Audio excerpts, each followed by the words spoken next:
বেগম মাইসার সাথে বাজারে চলে এলো। বাজারে বেশ সুন্দর সুন্দর জামা। তারা আব্দুল্লাহর দোকানে গেল জামা কিনতে। আসসালামু আলাইকুম, বলুন কি লাগবে?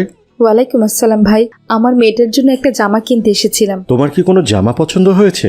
আব্দুল্লাহর দোকানে থাকা একটা জামা মাইসার খুব পছন্দ হয়। জামাটি ছিল সাদা উজ্জ্বল রঙের এবং সেলাইয়ের কাজ ছিল অসাধারণ। মাইসা জামাটি দেখে মুগ্ধ হয়ে বলল, এই জামাটা খুব সুন্দর, আমি এটাই চাই। ভাই, এই জামাটার দাম কত? মাফ করবেন, এই জামাটার বোতামগুলো নষ্ট হয়ে গিয়েছে, তাই এইটা আমরা আর অন্য কারো কাছে বিক্রি করতে পারবো না। না না মা, আমি এটাই চাই।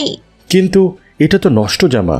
ভাই, এটা কি দেয়া যাবে না? মেয়েটার পছন্দ হয়েছে, আমি ঠিক করে নিব ইনশাআল্লাহ। আমি সেলাই মেশিনে কাজ জানি। ঠিক আছে, তাহলে এটা আমি আপনাদের জন্য প্যাক করে দিচ্ছি। ভাই, তার আগে দামটা যদি বলতেন। এটার দাম দিতে হবে না, আমরা কখনোই কাউকে এটা দিতাম না, কেননা এটার বোতামগুলো নষ্ট হয়ে গিয়েছে। কিন্তু আপনার মেয়ের যখন এটা পছন্দই হয়েছে, তাই আমি এটা আপনাকে এমনিতেই দিচ্ছি। আলহামদুলিল্লাহ, সত্যি আল্লাহ আমাদের জন্য রহমত পাঠিয়েছেন। আল্লাহ আপনাকে সুখী রাখুক। ঈদের দিনে সবাই আনন্দিত থাকবেন ইনশাআল্লাহ। এরপর তারা জামাটা নিয়ে বাজারে আরো কিছু প্রয়োজনীয় জিনিস কিনে বাড়িতে ফিরল। রেহানার দেওয়া টাকায় সব প্রয়োজনীয় বাজার হয়ে গেল। মা, এবার ঈদে সবার সঙ্গে আমিও হাসতে ঘুরতে পারবো। আল্লাহ তাআলার রহমতে আমিও যে সুন্দর জামা কিনেছি। আলহামদুলিল্লাহ, চলো আমি এই নষ্ট বোতামগুলো ঠিক করে দিই। এরপর হালিমা বেগম মেশিনে বসে মাইসার জামার কাজগুলো সেরে ফেলল। জামাটা এখন আগের থেকেও সুন্দর দেখা যাচ্ছে। আলহামদুলিল্লাহ, এইবারের ঈদ আমাদের আর অভাবে কাটবে না। রহমান শিকদার মহল্লার একজন বড় ব্যবসায়ী, কিন্তু সে ছিল কিছুটা অহংকারী এবং হারাম উপার্জনকারী। এখন রমজান মাস, সে তার দোকানে বসে কিছু একটা হিসেব করছে। এই রমজানে চিনি ও তেলের দাম যদি কিছুটা বাড়িয়ে নেই, তাহলে বেশ ভালো পরিমাণে লাভ হবে। এই বলে রহমান শিকদার চিনি ও তেলের দামের বোর্ড সরিয়ে নতুন দাম লিখে দিল। কিছুক্ষণ পর সেখানে আব্দুল্লাহ এলো বাজার নিতে। আসসালামু আলাইকুম। ওয়ালাইকুম সালাম। কি খবর আব্দুল্লাহ? বলো, তোমার কি কি লাগবে? লাগবে তো অনেক কিছুই লাগবে, আপাতত ওই চিনি আর তেলটা হলেই হবে। দাঁড়াও দাঁড়াও, এক্ষুনি দিচ্ছি। এরপর রহমান শিকদার সাহেব আব্দুল্লাহর জন্য তেল ও চিনি মেপে দিল। আব্দুল্লাহ তাকে 500 টাকার নোট দিল।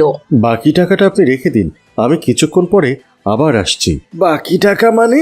কিসের বাকি টাকা আব্দুল্লাহ? কেন, আমি তো শুধু চিনি আর তেল নিয়েছি শিকদার ভাই, তাহলে তো এগুলোর দাম 300 টাকা হওয়ার কথা। না না, এগুলোর দাম 500 টাকাই হচ্ছে। ওই যে দেখো, সবকিছুর দাম বেড়ে গিয়েছে। এটা কি ঠিক হচ্ছে শিকদার ভাই? কালকেও তো সব জিনিসের দাম কম ছিল, আজকে একদিনের মধ্যে আপনি তার দাম বাড়িয়ে দিলেন।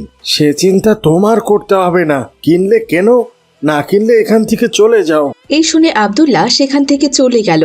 মহল্লার একমাত্র দোকান ছিল রহমান শিকদারের, তাই সে নিজের ইচ্ছে মতো দাম বাড়িয়ে মহল্লাবাসীদের ভোগান্তিতে ফেলত। সে ছিল খুবই চতুর এবং লোক দেখানো ইবাদতকারী। রমজান মাস চলছে, এই উপলক্ষে যদি লাভ না করি তাহলে কি হয়? আর তাছাড়া সামনের সপ্তাহে মহল্লাবাসীর জন্য ইফতারের আয়োজন করতে হবে, সেজন্য তো কিছু দাম বাড়াতেই হবে। এরপর রহমান শিকদার ইফতার আয়োজন করার পরিকল্পনা করলো। লোকজন দেখিয়ে নিজেকে বড় করার চেষ্টা সে সবসময়ই করে। একদিন বিকেলে সে দোকানের সামনে দাঁড়িয়েছিল। এমন সময় সেখান দিয়ে রুহান নামের এক ছেলে যাচ্ছিল। আসসালামু আলাইকুম চাচা, ভালো আছেন? ওয়ালাইকুম সালাম। কোথায় যাচ্ছ বাবা? এই তো চাচা, বন্ধুর বাড়িতে যাচ্ছি, আজ সে ইফতারের আয়োজন করেছে। মাশাআল্লাহ, আমিও ভাবছি মহল্লার সবাইকে নিয়ে একটা ইফতারের আয়োজন করব। মাশাআল্লাহ চাচা, এটা তো খুব ভালো কথা বললেন। তবে টাকা পয়সার ব্যাপারে চিন্তা করবেন না, ইনশাল্লাহ আমরা সবাই সাহায্য করব। না না না, টাকা পয়সা কোনো ব্যাপারই নয়, আমি নিজেই পুরো ব্যবস্থা করব।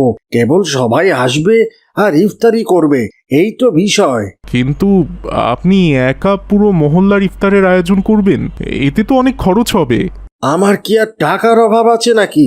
দোকান থেকে সে টাকা 1 সপ্তাহের মধ্যেই উঠে যাবে। কিন্তু চাচা, শুনলাম আপনি দোকানের জিনিসের দাম বাড়িয়েছেন। হ্যাঁ, এত বড় আয়োজন করব, তাহলে তো দামটা একটু বাড়াতেই হবে। কিন্তু চাচা, এটা তো উচিত নয়। এর থেকে যদি আপনি সবাইকে বলতেন, তাহলে সবাই আপনাকে সাহায্য করতো ইনশাল্লাহ। তুমি ছোট মানুষ, ওসব বুঝবে না। যাও যাও, বাড়িতে যাও। রোহান সেখান থেকে নিজের গন্তব্যের দিকে চলে গেল।